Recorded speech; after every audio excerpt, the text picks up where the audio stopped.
जय हिंद साथियों, अभी हम लोग उपस्थित हैं एग्जाम टूर चैनल पर और आपसे बता दें बिहार कर्मचारी चयन आयोग वेटनरी कॉलेज पटना 14। कल मैं इस पर वीडियो बनाया था तो चूँकि रात हो चुका था, इसलिए वीडियो थोड़ा सा 100% जो होता है एक एक बातों का क्लियरेंस मैं नहीं कर पाया था। और आपसे बता दें जो भी है कोई भी फॉर्म भरने से पहले उसको विधिवत जानकारी ले लेना चाहिए, किसी भी प्रकार का कोई संशय नहीं रहना चाहिए, ताकि आप जानते हैं कि फाइनल भी हो जाता है तो भी वेरिफिकेशन में किसी बातों से आपको छाट दिया जाता है। इसलिए जब भी फॉर्म भरें, कितना भी आप देखें, एक बार ज़रूर आप पढ़ लें। तो उससे मैं बता दूं, जो भी अभ्यर्थी इस फॉर्म को भरेंगे वो 100% यहाँ से सेटिस्फाइड हो सकते हैं, लेकिन वीडियो को अंत तक देखने के बाद। चलिए आते हैं, यदि आवेदन की तिथि की अंतिम बात करेंगे तो 14/6/2023 है। यदि आवेदन शुरू होने की बात करेंगे तो कल से ही, यानी कि 15/5/2023 से ही शुरू है, लेकिन आज से आप फॉर्म को भर देंगे। अब यहीं पे थोड़ा सा सावधान हो जाएंगे जो भी अभ्यर्थी हैं, उनको मैं बता दूं, आप फॉर्म 14/6/2023 से पहले ही भर लेंगे, क्योंकि लास्ट में 8 दिन 1 सप्ताह जब होता है उस समय बीएसएससी का साइट अच्छा से काम नहीं करता है। इसलिए जो भी अभ्यर्थी हैं इस बात को खासा ध्यान रखेंगे और आप समय से कोशिश करेंगे कि भर लें फॉर्म को। चलिए आगे आते हैं, अब आते हैं क्या है कैसे है। ये आंसू लेखन का आप देख लेंगे। और आपसे बता दें सीट थोड़ा सा कम है, इस बात को समझेंगे, थोड़ा ही नहीं बहुत कम है। जो अभ्यर्थी ये सोच रहे हैं कि बीएसएससी इंटर लेवल, तो बीएसएससी इंटर लेवल का अलग से वैकेंसी आएगी, ये वैकेंसी नहीं है, इस बात को भी आप जान लें। लेकिन ये भी इंटर लेवल पर है, इसलिए आप इसको भर सकते हैं। चलिए आगे आते हैं, थोड़ा सा देखेंगे। सामान्य प्रशासन विभाग बिहार पटना अंतर्गत बिहार सचिवालय आंसू लिपिक सेवा संवर्ग के ये पद बहुत अच्छे हैं, क्योंकि सचिवालय के आंसू लिपिक सेवा संवर्ग के आंसू लिपिक पद तथा मंत्रिमंडल सचिवालय यानी राजभाषा विभाग बिहार पटना के अंतर्गत अनुदेशक यानी आंसू लेखन के रिक्त पदों पर नियमित नियुक्ति हेतु बिहार कर्मचारी चयन आयोग पटना को अधियाचना प्राप्त हुई। ये बात देखेंगे, चूँकि ये जो पद की बात करेंगे, भले ही इंटर लेवल का हो, भले ही आईटीआई कोई किया हो, भले ही डिप्लोमा कोई किया हो, लेकिन इस पद का गरिमा देखेंगे, बहुत मस्त पद है। यदि आप इसमें जॉब करते हैं तो बहुत ज़बरदस्त होगा। आप देखेंगे भारतीय नागरिकों से ऑनलाइन आवेदन मांगा गया है, प्रतियोगी परीक्षा के माध्यम से नियुक्ति के लिए आमंत्रित किए गए हैं। और बताते हैं, आपसे थोड़ा सा ध्यान देंगे, ये जो एग्ज़ाम होगा इसमें आपका रीजनिंग रहेंगे। रीजनिंग कितना अंकों का? 50 प्रश्न पूछे जाएंगे। मैथ रहेंगे कितना प्रश्न? तो 25 प्रश्न पूछे जाएंगे। जीके जीएस रहेंगे, ये 50 प्रश्न पूछे जाएंगे। साइंस से यानी कि 25 प्रश्न होगा। जो BSc CGL BSc inter level का जो पैटर्न है, सेम पैटर्न पर आपका एग्ज़ाम होगा। कुल 150 प्रश्न आपसे पूछे जाएंगे, लेकिन यदि अंक की बात करेंगे तो प्रत्येक प्रश्न 4 अंक के होते हैं, तो इसलिए आपका यहाँ पे देख सकते हैं 600 अंकों का एग्ज़ाम होता है। अब आइए थोड़ा सा देखेंगे यहाँ पे सीट किस प्रकार से है, कौन कौन इस फॉर्म को भर सकते हैं। तो यदि संपूर्ण सीट की बात करेंगे तो सीट तो बहुत कम है। यहाँ पे देखिएगा अनुदेशक आंसू लेखन का है, एक आंसू लिपिक का है, ये 2 पद है। कुल सीट की बात करेंगे तो यहाँ पे देख लेंगे 232 पदों के लिए विज्ञापन ये प्रकाशित हुई है, जिसमें 35% क्षैतिज आरक्षण के तहत कुल 31 पद सम्मिलित है। उपयुक्त सभी रिक्ति औबंधिक है, जो घट बढ़ सकते हैं, घटाया बढ़ाया भी जा सकता है। अब यहाँ पे देख लेंगे आरक्षणवार किस प्रकार से, किस जाति के किस कैटेगरी में कितना सीट है, ये देख लेंगे। यहाँ पे आएंगे तो अनारक्षित वर्ग से आएंगे। आंसू लेखन की बात करेंगे अनुदेशक वाला, तो इसमें 3 सीट है।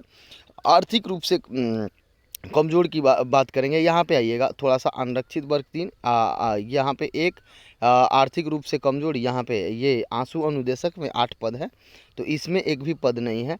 तो यहाँ 3 पद, महिला के लिए 1 पद, 1 पद क्षैतिज पिछड़े वर्ग, महिला के लिए 1 पद, अंतरंग के लिए 1 पद, अनुसूचित जाति के लिए 2 और 1, इसी प्रकार से कुल 7 यहाँ पुरुष के लिए, महिला के लिए 3 यहाँ पे हो जाएंगे। अब आइएगा आंसू लिपिक दूसरा जो पद है, अनरक्षित वर्ग के लिए 34, 12 महिला के लिए, क्षैतिज आर्थिक रूप से कमज़ोर 8 और 2 है, पिछड़े वर्ग के लिए 39 और 3 है, यहाँ पे आइएगा अत्यंत पिछड़े वर्ग के लिए 65 और 5 है।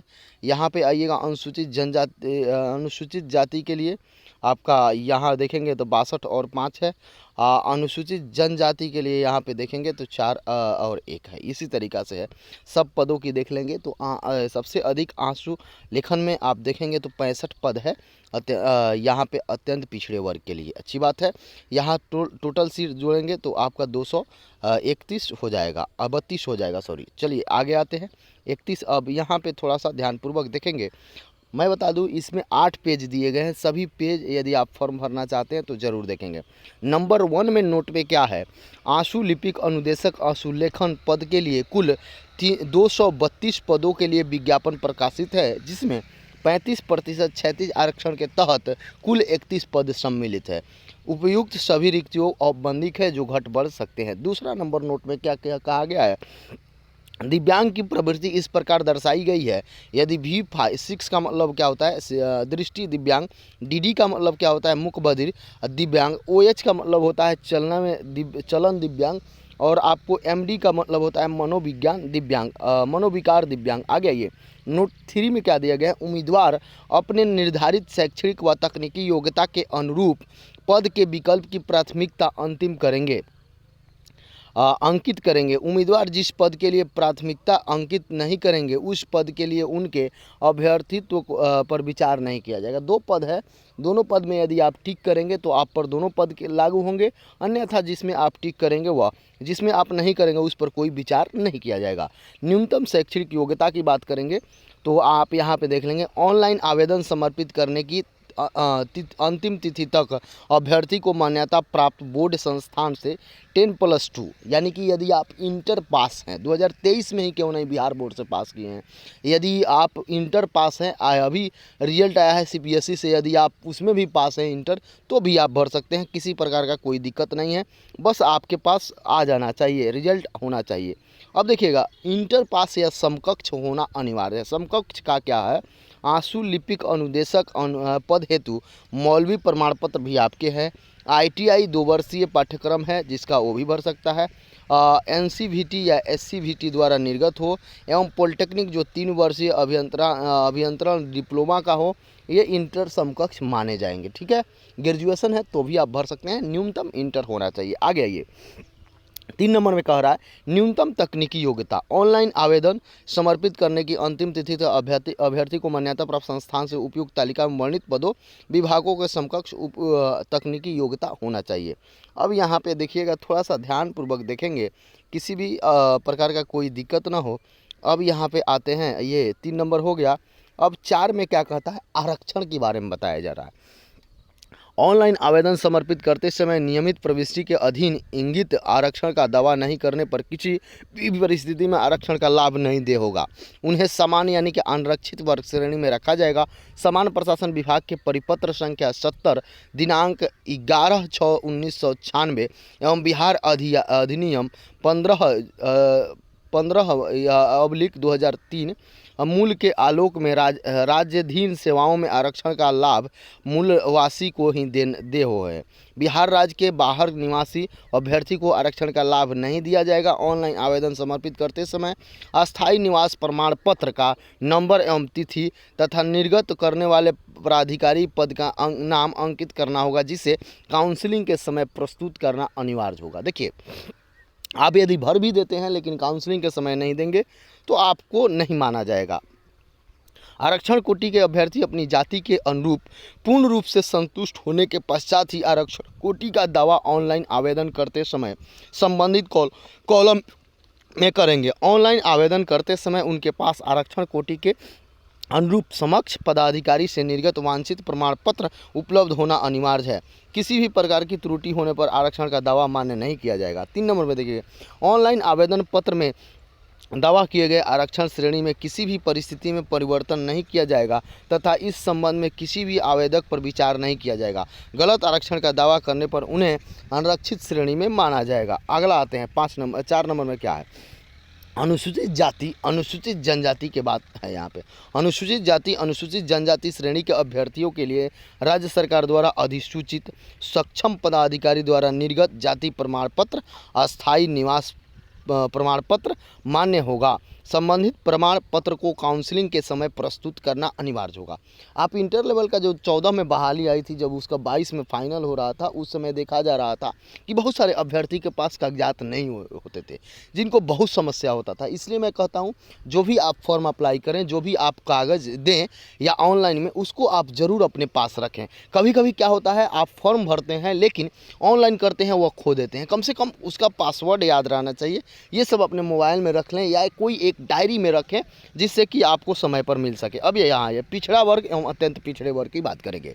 पिछड़ा वर्ग तथा अत्यंत पिछड़े वर्ग के श्रेणी के आरक्षित उम्मीदवारों के लिए अपने अस्थायी अधिवास राज्य सरकार द्वारा अधिसूचित सक्षम पदाधिकारी द्वारा निर्गत क्रीमी लेयर रहित प्रमाण पत्र मान्य होगा। ऑनलाइन आवेदन समर्पित करते समय क्रीमी लेयर रहित प्रमाण पत्र अभ्यर्थियों के पास भौतिक रूप से उपलब्ध होना अनिवार्य है। अब भौतिक रूप से बहुत सारे लोग नहीं जानते। भौतिक रूप से कहने का अर्थ हुआ कि आपके पास वह कागजात तो होने चाहिए। यदि कल आप फॉर्म भर रहे हैं तो आज ही आपके पास वह हो, कल फॉर्म भर रहे हैं कल ही का हो, इसमें कोई दिक्कत नहीं। ये नहीं कि फॉर्म आज अप्लाई कर दिया 3 माह बाद आपके पास हो उपलब्ध। भौतिक रूप से कहने का अर्थ हुआ कि आपके पास वह कागज़ उपलब्ध हो। चलिए आगे आते हैं। ऑनलाइन आवेदन समर्पित करते समय क्रीमी लेयर रहित प्रमाण पत्र अभ्यर्थियों के पास भौतिक रूप से उपलब्ध हो, जिसका निर्गत संख्या तिथि रहित ऑनलाइन आवेदन कॉलम में अंकित करना होगा। ऑनलाइन जो आवेदन कॉलम है उसमें करना होगा। 1 वर्ष से अधिक पुराने होने पर, यहाँ पे देखिएगा ये मार्केबल बात है, यहाँ देखना चाहिए। 1 वर्ष से अधिक पुराने रहित प्रमाण पत्र काउंसलिंग के समय, देखिए 1 वर्ष से अधिक पुराने क्रीमी लेयर रहित प्रमाण पत्र की स्थिति में प्रपत्र संख्या आपका यहाँ पे देखेंगे 18B में स्व घोषणा समर्पित करना होगा। यदि आपका 1 साल से अधिक है तो आप वहाँ पे एक स्व घोषणा वाला होता है। काउंसलिंग के समय उक्त प्रमाण पत्र स्व घोषित समर्पित नहीं करने पर अभ्यर्थी को आरक्षण का लाभ नहीं होगा। 6 नंबर में क्या, आरक्षण का दावा करने वाली विवाहित महिलाओं का जाति क्रीमी लेयर रहित प्रमाण पत्र उनके पिता के एवं पता से निर्गत होना चाहिए, न कि उनके पति से। देखिए एक ये बहुत बड़ी बात है, ये बहुत लोग गलत कर देते हैं। गलत क्या करते हैं, यदि किसी महिला का शादी हो गया है तो उनका जो भी प्रमाण पत्र बनेंगे आरक्षण के लिए या आपसे क्रीमी लेयर रहित प्रमाण पत्र या आय के लिए, तो वह उनके पिता के नाम से बनेंगे, न कि पति के नाम से बनेगा। चलिए आगे आते हैं। सामान्य प्रशासन विभाग के ज्ञापांक संख्या 16/144 दिनांक 28/11/2012 के आलोक में नियुक्त पदोन्नति नामांकन की जारी प्रक्रिया के बीच आरक्षण कोटि में सुधार बदलाव नहीं किया जा सकता। अतः परीक्षा के लिए ऑनलाइन आवेदन प्राप्त होने की अंतिम तिथि जो अभ्यर्थी जिस आरक्षण में रहेंगे वही मान्य होगा। ये आप सोचेंगे कि बाद में बदलने, तो ये सब संभव नहीं होता है, इसलिए परीक्षा ऑनलाइन आवेदन। यहाँ पे अब दिव्यांगजन की बात करेंगे, थोड़ा सा ध्यान देंगे। ए में दिया गया सामान्य प्रशासन विभाग बिहार सरकार के संकल्प ज्ञापांक 36/062 दिनांक 12/10/2017 के प्रावधान के आलोक में दिव्यांग अभ्यर्थी को क्षैतिज आरक्षण दे है। विभाग से प्राप्त अधियाचना में दिव्यांग कोटि के अभ्यर्थी हेतु आरक्षित पदों की संख्या विभागवार पदवार उपयुक्त तालिका में अंकित है। यदि कोई भी रिक्ति किसी उपयुक्त निःशक्त व्यक्ति की अनुपलब्धता के कारण या किसी अन्य पर्याप्त कारणों से भरा नहीं जाएगा तो वह ऐसी रिक्ति नियमावली अगली नियुक्ति में, यदि आपका दिव्यांगता का 5 सीट है, यदि नहीं फुलफिल होता है तो वह आगे जुड़ जाएगा, न कि किसी को दिया जाएगा।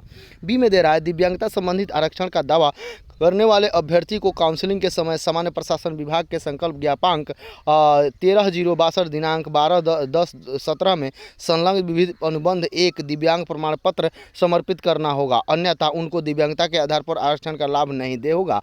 अस्थायी दिव्यांगता प्रमाण पत्र में निर्धारित अवधि के बाद नवीकरणीय नहीं होने पर की स्थिति में भी प्रमाण पत्र की मान्यता नहीं। देखिए आपका दिव्यांगता सर्टिफिकेट एक सीमा तक होता है, यदि उसके बाद आप उसको नहीं रिन्यूअल कराएं तो वह मान्य नहीं होगा। सामान्य प्रशासन विभाग के पत्रांक संख्या 10/6/68 दिनांक 29/6/2022 के आलोक में दिव्यांगजन अधिकार अधिनियम 2016 के अनुरूप सामाजिक न्याय एवं अधिकारिता मंत्रालय भारत सरकार के कार्यालय ज्ञापांक दिनांक 29/8/2018 के आलोक में बेंचमार्क दिव्यांग अभ्यर्थी को श्रुति लेखन एवं अन्य सुविधा अनुमान्य है। अब यहाँ पे आइएगा, स्वतंत्रता सेनानी की बात करेंगे। स्वतंत्रता सेनानी के पोता पोती नाती नातनी अभ्यर्थी के लिए सामान्य प्रशासन विभाग बिहार सरकार के ज्ञापांक 25/26 42 दिनांक 18/2/16 के आलोक में राज्य के वैसे स्वतंत्रता सेनानी जिन्हें केंद्र द्वारा पेंशन स्वीकृत है, पोता पोती नाती नातनी को 0.2% आरक्षण दे है। ऐसे अभ्यर्थियों के लिए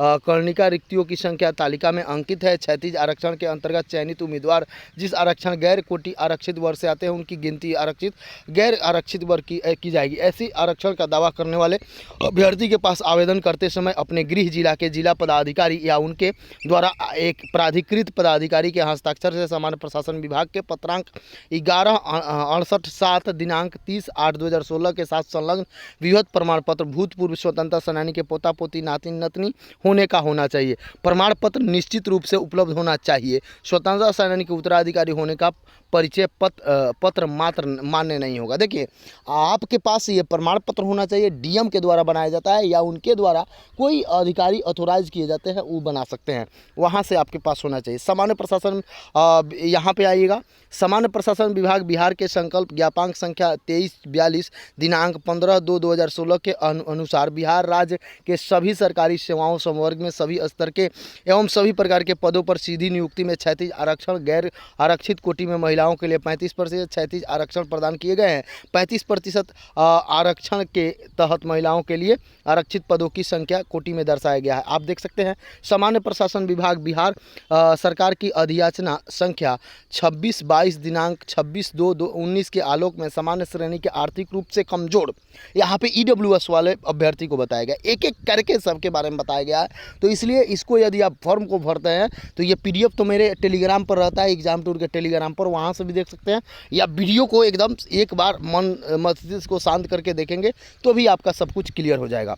सामान्य प्रशासन बिहार सरकार की अधियाचना यहाँ पे देख सकते हैं, 19 वाला यहाँ पे देखेंगे, प्रस्तुत होना चाहिए। आपसे बता, आर्थिक रूप से कमजोर वर्ग के सदस्य द्वारा प्रस्तुत किए जाने वाला आय एवं परिसंपत्ति प्रमाण पत्र उपयुक्त अधियाचना के साथ संलग्न अनुसूची 1 प्रपत्र 1 में सक्षम पदाधिकारी द्वारा निर्गत होना अनिवार्य है, अन्यथा आर्थिक रूप से कमजोर वर्ग का आरक्षण नहीं मिलेगा। यह प्रावधान राज्य सरकार द्वारा लागू है। अन्य किसी नियम के द्वारा विभिन्न आरक्षण कोटि के विभिन्न आरक्षण के अतिरिक्त होगी, परंतु राज्य से बाहर के अभ्यर्थी इस नियम के अधीन नहीं आते हैं और दावा भी नहीं करेंगे। आय एवं परिसीमा संबंधित प्रमाण पत्र निर्गत किए जाने की तिथि 1 वर्ष के लिए वैध माना जाएगा। जो भी आपके पास आर्थिक रूप से कमजोर व्यक्ति हैं उनके लिए 1 साल का ये सर्टिफिकेट निर्गत होता है। आप यदि 1 साल का बाद का डालिएगा तो वह आपका नहीं मान्य होगा। आगे आते हैं, सामान्य प्रशासन विभाग बिहार सरकार की अधिसूचना संख्या 12/7/22 दिनांक 12/9/2014 के आलोक में किन्नर, कोठी, हिजड़ा, ट्रांसजेंडर, थर्ड जेंडर व्यक्तियों को पिछड़े वर्ग को मिलने वाले आरक्षण का लाभ दे होगा।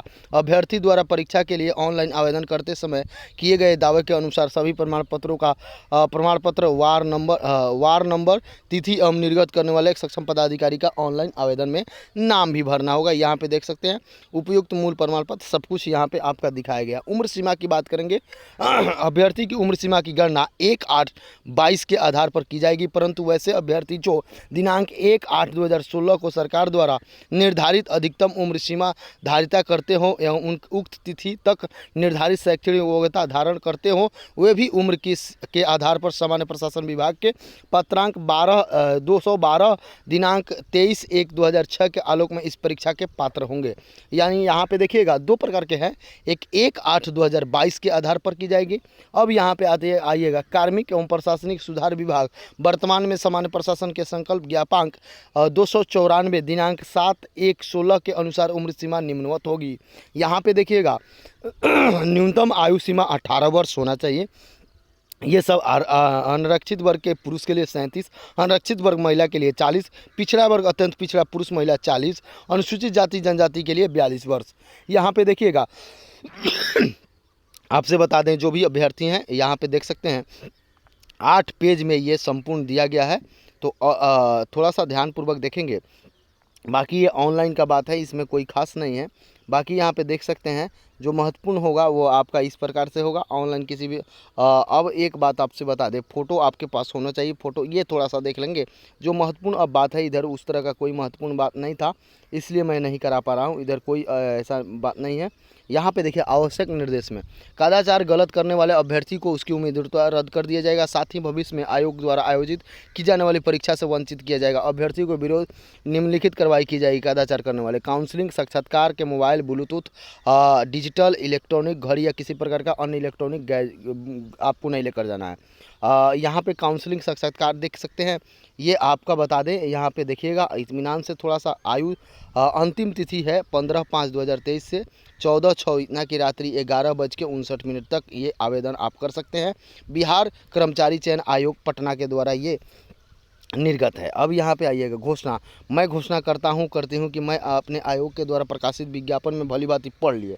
कोई आप गलत भी करिएगा तो उसके लिए घोषणा पत्र होता है, उसमें गलती आप ही को माना जाएगा, आयोग को नहीं माना जाता है, इस बात को समझिएगा। तो यहाँ पे देख सकते हैं आवश्यक निर्देश भी हो गया। भविष्य में मैट्रिक के मूल प्रमाण पत्र के आवेदन अपने जन्म तिथि के नाम के लिए यहाँ पे देख सकते हैं। आवेदन करने से पूर्व अभ्यर्थी यह सुनिश्चित कर लें कि विज्ञापन के शर्त तो सब कुछ हो गया।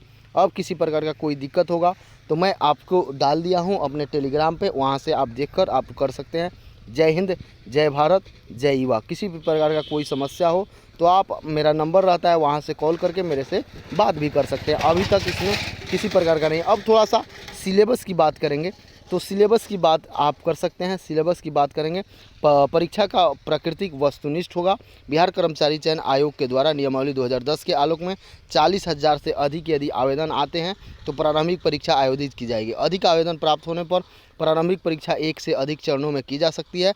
विभिन्न परीक्षाओं में आयोजित किए जाने की स्थिति में परीक्षा यदि कम आता है तो लिखित परीक्षा वस्तुनिष्ठ परीक्षा की होगी। लिखित परीक्षा के माध्यम से कोटिवार उपलब्ध रिक्तियों के 5 गुना संख्या के बराबर अभ्यर्थियों का चयन किया जाएगा। देखिए, आपका जो सीट है उससे 5 गुना अधिक अभ्यर्थी को पीटी में बुलाया जाएगा मेंस के लिए। सामान्य अध्ययन के, सामान्य विज्ञान एवं गणित के, मानसिक क्षमता के प्रश्न रहेंगे। ये आप जो मैं बताया था 150 प्रश्न होंगे, एक 4 के लिए।